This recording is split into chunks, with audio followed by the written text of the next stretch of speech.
Bismillahirrahmanirrahim. Assalamualaikum warahmatullahi wabarakatuh.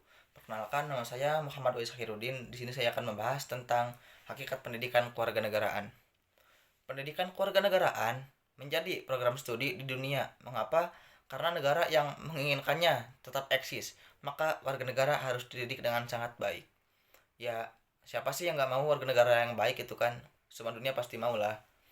Terus, menurut Nadine dan Clark, yaitu ada 3 tipe warga negara. Yang pertama adalah Fum Citizen, yaitu adalah busa.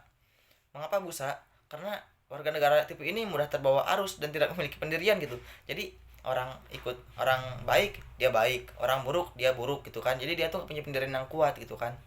Terus yang kedua, Stone Citizen atau disebut dengan batu. Mengapa batu? Warga negara tipe ini termasuk keras kepala dan sulit menerima pandangan atau pendapat orang lain, apalagi jika pandangan tersebut tidak sesuai dengan kepentingannya. Yang nomor 3, Generation Citizen. Tipe ini adalah warga negara yang mampu berpartisipasi dalam masyarakat dan bernegara.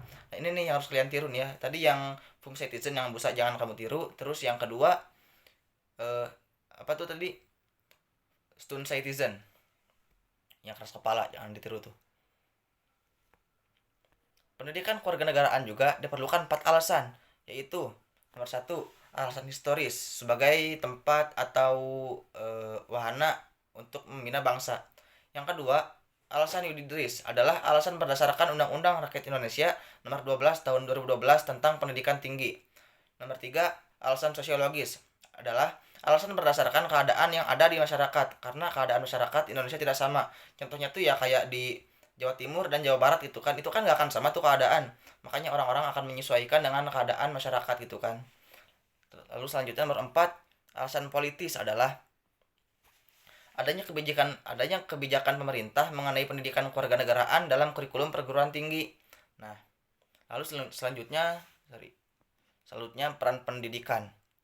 Peran pendidikan kewarganegaraan untuk mewujudkan yang demokrasi yang memuat pada pembentukan karakter bangsa Indonesia.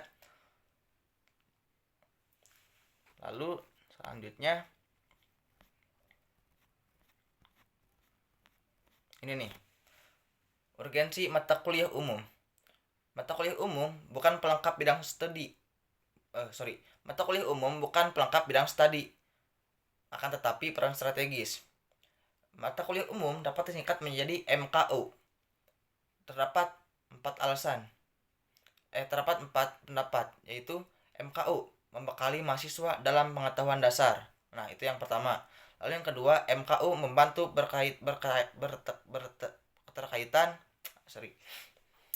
MKU membantu keterkaitan antara satu ilmu dengan yang lainnya.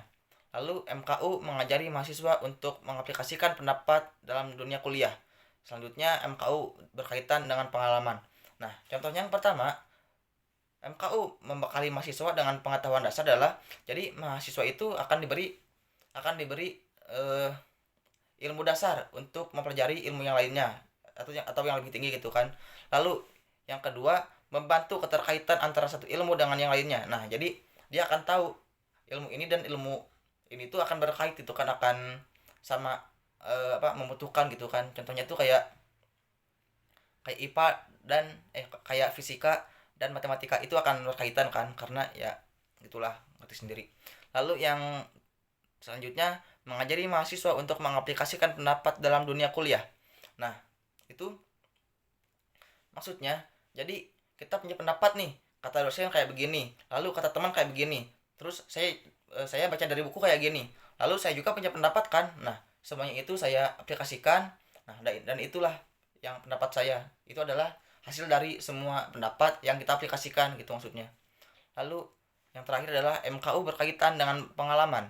Nah, itu adalah ya mata kuliah umum yang didasari dengan pengalaman. Ya semua orang punya pengalaman gitu kan. Jadi ya harusnya Anda punya pengetahuan karena Anda punya pengalaman. Oke.